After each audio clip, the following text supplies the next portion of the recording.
Hello and welcome back to the Real Music Talks. Today's guest is Bite the Boxer, a musician and producer from the south coast of the UK, also known as Matt Park. How you doing, Matt? Good evening, Dan. I'm all right. You okay? Yeah, good, thank you. Good. Good. So for people listening that have never heard of you before, how would you describe yourself and your involvement in the music industry? Okay. Well, Bite the Boxer as a project started just over a year ago when I was trying to write songs for a band that I'm in, and Hmm. I've been in this band Empire Affair for probably the best part of 10 years or so now, and they're a kind of indie pop rock sort of band, a bit like the Killers, say that kind of vibe. So radio friendly pop rock sort of stuff.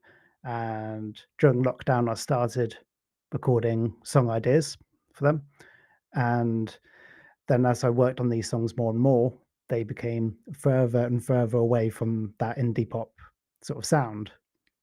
And so it's like, well, these songs are not going to be used by Empire Fair, so I'm just going to finish them off and just start uploading them and push them out into the world to see where they go. Um, and the first batch of songs was quite heavily 80s influenced, really, really jumping on that synthwave scene, which that kind of train, which is really popular and has been really popular for the last year and a half or so. Um, and so it kind of the first album, the '86 sound, was really influenced by that synthwave scene. Um, but I'm a big fan of people like, I mean, how could you not be a fan of David Bowie and people like that, and Trent Reznor of Nine Inch Nails? People that are constantly, um, you know, reinventing themselves. So first album was very synthwavy. Then I did a couple, probably EBM songs. I'm not sure about the genres. And then I did a bunch of songs which were ambient space music, sci-fi sort of film music. And then I've got a new EP which has just come out, which is more lo-fi, trip hop, chill hop, kind of dream pop, bop, bop, bop, all those kind of sounds in there as well. Um, so I like to keep evolving and kind of keep changing my sound every time I work on a batch of songs, just to keep things fresh and keep things interesting. Okay, so there's a lot of different genres in that going Yeah. on there. So I think it'd be good to hear like your musical history, like maybe like how did you first get into music and how did it progress from that to sort of learning how to play in a band, for example? Sure, sure. I was lucky enough to have had a lot of music on, growing up. My mum's a big fan of David Bowie and Beatles and Rolling Stones and T-Rex and lots of, big bands and lots of great songwriters as well. And so obviously that had a big impact on me. And I started playing guitar principally when I was about 14, 15, and I've been in bands ever since. And I'm now 35, so I've been in bands for the last 20 years or so. Um, and yeah, over the years, I've been in, like I said earlier, indie pop rock bands. I've been in punk bands. I've been in metal bands. I've did the solo acoustic stuff for beer as well. It's really, really varied. And um, yeah, as long as the enjoyment's there, and it's the main thing, I have to enjoy it, and also I have to learn something and get something from it as well. So that was kind of the whole point about Bite the Box, was I took it on as a way of learning music production, and in particular electronic music production. So I'm learning all these different genres and learning how to produce in those kind of styles. It's just ever evolving.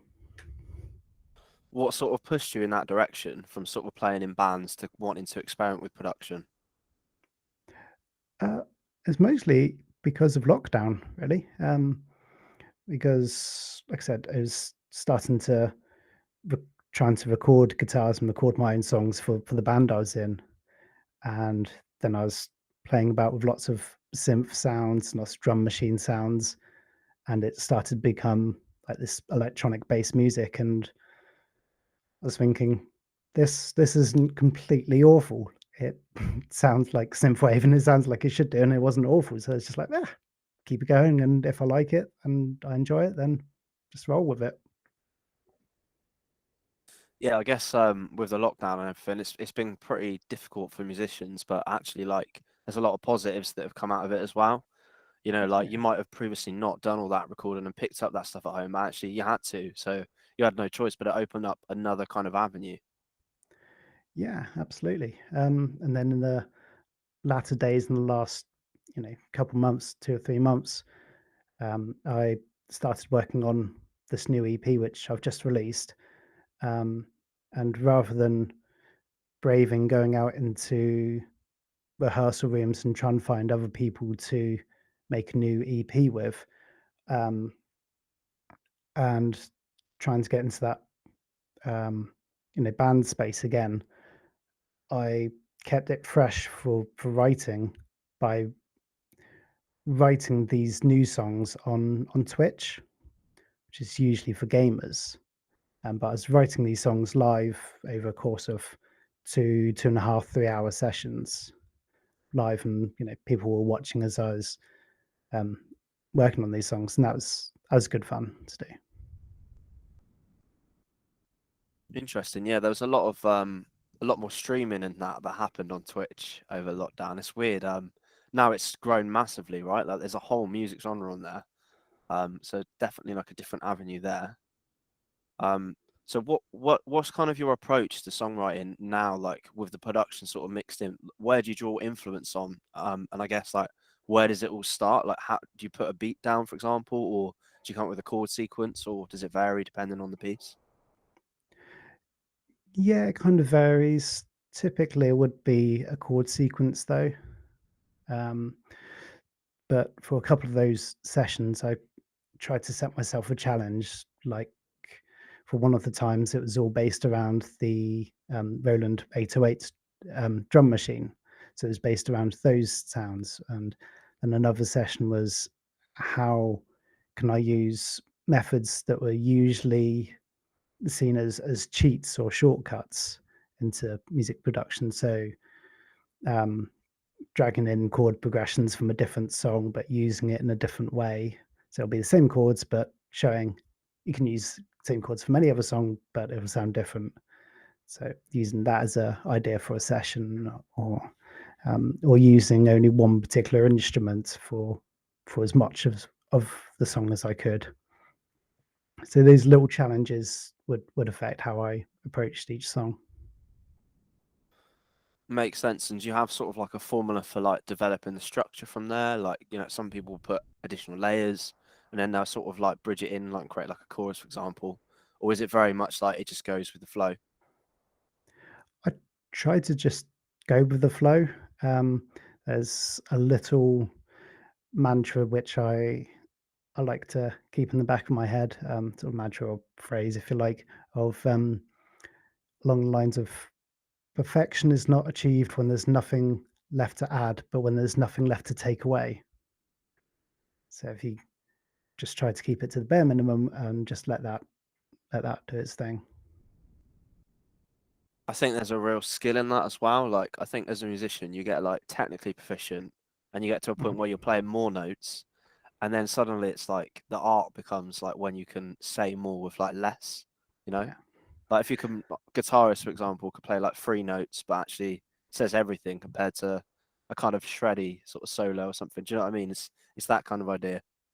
yeah, yeah, absolutely. Yeah, and that's, when I was playing guitar, I've never been, like say, a big shredder and 100 notes per second or whatever.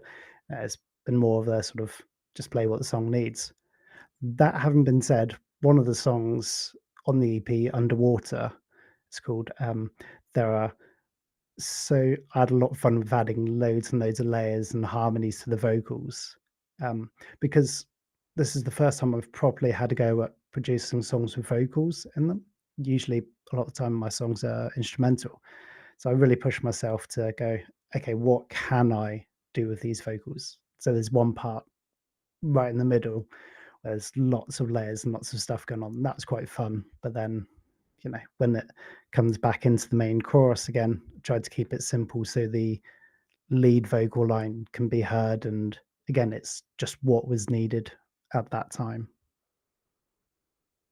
So have you ever done like vocals before in that kind of setting? Because that must have been quite challenging. No, this was the first time. I didn't record the vocals myself because I'm not really much of a singer, even though I've got access to auto tune and everything else. I'm still not much of a singer. And perhaps I'll be brave enough to record that and give that a go one day. But for this, I wasn't. So I used some.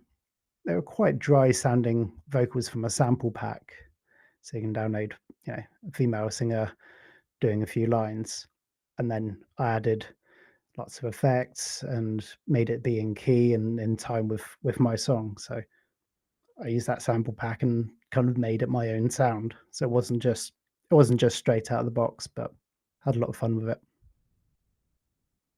Yeah, I can definitely relate to the vocal side. I mean, I realised I couldn't sing when I started trying to record myself singing and realised how bad I was. And I was like, oh God, I better not do that again. Um, but yeah, I mean, it sounds like it's kind of been progressing from there. So have you ever thought about taking it into a live setting, like performing them in front of an audience? Yeah, this is probably going to be my next step because like I said, I've done a whole album, I've done a couple EPs now, and also out in the world, things are starting to open up. So yeah, I think that would be the next natural progression. And I've got a huge bank of songs behind me which were written without the idea of playing live behind them. So I've no idea how I'm gonna play them live, if I'm gonna play them live, but I'm gonna, over the course of the next few weeks or so, go through that list and go, right, how am I gonna do this live? I'm not sure if I don't think it's gonna be a full live band setting. It probably will just be me and a couple bits of equipment and groove boxes and keys and stuff and triggering samples, um, which is going to be quite possible. It's going to take a bit of work, but it's something I'd like to do because, again, the whole thing is about me learning and trying to have fun and take it a step forward. So, yeah, playing these songs live will be the next progression, hopefully. So you mentioned earlier, obviously, you've been in like quite a lot of different bands. Like what was the most successful of those? And I guess like what challenges have you faced in terms of like getting your music out there? And I guess what I'm trying to get at is have you ever wanted it to be your sole career? Um, and if not, like why? Um, is, in terms of success, it was probably the one I mentioned earlier, Empire Fair. Um, we yeah, we're based in Bournemouth, and it's it's a good seaside town, and it's a bit of a music scene. But we probably played more gigs or more successful gigs up in London. And we played up in Camden and Dublin Castle, and up in London quite a bit as well. And they were always really good fun gigs. We did a couple tours over in Croatia and up and down the country. We did loads, hundreds of gigs, and it was a lot of fun. Um, and yeah, we gave it a really good shot. We had some amazing videos which were done in house by a bassist Tom, and we set this bar really high. And I think we came across the same, struggles that any other band have. It's like there's just so much talent out there. How can you compete, and how can you separate yourselves from everyone else? So we had really good videos behind us. That helped set ourselves apart, and we had a good reputation for putting on a big live show and really energetic. And we put on a performance, and we wanted to play live, and that came across. But yeah, we played up and down the country and went up to Birmingham and Oxford, and sometimes we played to to people, sometimes you play to no people, and sometimes turn up to gigs and it's an absolutely packed room. Um, and yeah, it's always going to be a struggle, and I'm finding that with Bite the Box as well. It's a huge synthwave scene. Loads of, I think a lot of people had the same idea as I did. It's like, okay, let's learn about music production. Oh, synthwave, that's really popular at the moment and it's fairly easy to make. But it's easy to make, but it's really difficult to make stuff which is unique and compelling and different to everyone else. It's finding those little niches to differentiate yourself. For sure. I mean, yeah, it's definitely hard to kind of stand out with so much music about, right? And also like the way the music industry's changed, you know, like with how people consume music and like how streamings happen, right? Like you can't really make money from selling records, so you have to go and play shows. And then obviously COVID happened, and then you couldn't play shows, and it's like, okay, great, what do I do Yeah, now? but But I'd like to make it. It'd be great to be able to be a full-time musician and do this as a job. I'm definitely not gonna stop that from happening. But I'm in my mid 30s now. I've got a wife and a little girl and got reasonable day jobs, really cool day jobs. So if the music stuff doesn't happen, then it doesn't matter so much. Obviously, it'll be fantastic if it does happen. I'm never going to stop it and going to keep trying to push it, but I'm not going to be heartbroken if it doesn't.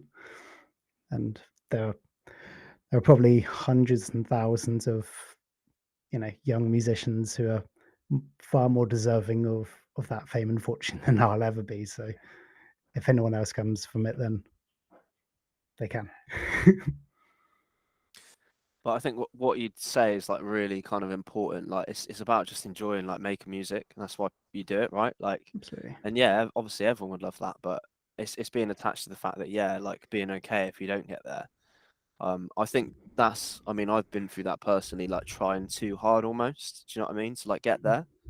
But actually, like a lot of it's down to luck as well, like being like at the right place at the right time, like having the right contacts, um, getting the genre right when there's a little trend, and just kind of like getting on the edge of that, like when it grows, Yeah. that's kind of like all these different things can happen. But yeah, it's definitely challenging. So obviously, it'd be good to hear what you do outside of music and how you balance your time, because obviously you've got wife and kids as well. How do you sort of balance everything? Well, thankfully, I do have quite a supportive family. When I met my wife, now wife, when I met her, it was actually at a gig. So straight away, I like knew, okay, this girl likes music and she gets it, and she saw me playing in the band. So she's obviously knew what she was getting herself in for. Marrying a musician, it, it it probably must be really tricky, but um, it's this is a this is a hobby, and it's a really fun one. It's great to be in that creative process, but family is obviously always going to come first, no matter what. But yeah, outside of music, love all the same sort of stuff as anyone else does, watching films and getting outside and going for walks and going exploring, just like everyone else does. I live in the middle of the countryside in deepest, darkest Dorset, a little town called Shaftesbury, and it's where we are. We're quite lucky and fortunate that we're probably in under an hour's drive away from um, you know, Bournemouth. Got lovely beaches down in Bournemouth. We can drive north to Bath and Bristol. Got some beautiful towns and cities up there. Got Salisbury just under an hour away. Got so much New Forest as well. Got so much on our doorstep to go out and explore and stuff, and just get outside and keep yourself busy. So I guess what is kind of the next steps for you then? So you mentioned like you're talking about doing live shows, but musically, where do you see us kind of going in the next sort of 5 years? Like, what's kind of the next steps from here? Okay, well, the I think I said earlier, like I like to keep my followers and my listeners guessing as to what sort of music I'm going to make next. Like I've changed genres a few times in the last year and a half, and a couple of releases. So explore more genres. Playing live would be a big step up. Maybe do a couple of small festivals and get on a couple little scenes and stuff. Um, I'd also like to try my hand at doing music for a couple of small films or TV shows or something like that. That'd be really cool to, because some of my stuff does sound like it should be in a film. So it'd be good. That'd be a really fun challenge to do, and probably more commercially viable if I was to make music, a full time job. That's more realistically where it's going to come from, is writing music for TV and film and adverts and stuff like that, rather than making money on Spotify streams. Yeah, that's definitely a tricky one, that one. Yeah. Um, so I guess how do you balance that then as an artist? Because a lot of artists kind of struggle with like, do I make music that people want to hear, or do I make the music that I want to make? Like, what's your opinion on the differences? I've I've always been um, in the mindset that I've got to enjoy it. I mean, I'm not gonna go out and make, something really totally obscure just for the sake of it, just because I want. It's got to. Sure, it'd be great if other people like it, and I'll try and make stuff which I think other people would enjoy as well. But principally, it's about me enjoying it and challenging myself. So, on one hand, yeah, it would be great if I had 100,000, 10,000 listeners, whatever. But at at the core, I've got to enjoy it. I think it does become a little bit more enjoyable and a bit more sustainable if other people enjoy it. So it is a tricky one to balance, uh, and is tough. But yeah, probably one day in the future, I might try and see where I can cross that line of how obscure can I go without it being completely that. Can I swear? Without it being too weird. Yeah, I mean, you listen to some producers that just properly get into it, and to the normal person, they don't get it. For a Yeah. musician, they can listen to it and understand it, but the Mhm. everyday person is like, what is this? But I get it, maybe they're trying to go for that reaction. Sometimes people just want to have a little niche and just stick to that niche, and that's fine. Yeah. You know, so it depends, I guess, what you're trying to get out of it. Mhm. Yeah. I mean, there's like I say, there's some really obscure genres out there, like, medieval chip tune and all sorts of bardcore, like Shakespeare inspired electronic music and all kinds of crazy stuff out there, which is fun and has its place and there's a bit of novelty, but yeah, probably not for me. Fair enough. Me neither, to be fair. So we're nearly out of time today, Matt. It's been really Mhm. great chatting. Is there anything else you'd like to leave the audience with as we close out? Um, yeah, just try and all the trying to think of more interesting ways of saying, follow me on Facebook, follow me on Instagram, and subscribe and listen to that. But yeah, if you're into into electronic music and into synth based music, come and check it out, because like I say, it's constantly evolving and constantly changing. So I probably spread the net quite wide. So come along and find something. I'm sure there's probably something you will like, hopefully. And hopefully see you at a gig soon. Perfect. Great stuff. It's been good to chat today, Matt. And Take you, care of Dan, really yourself. appreciate it. Thanks for watching, everyone. See you next time.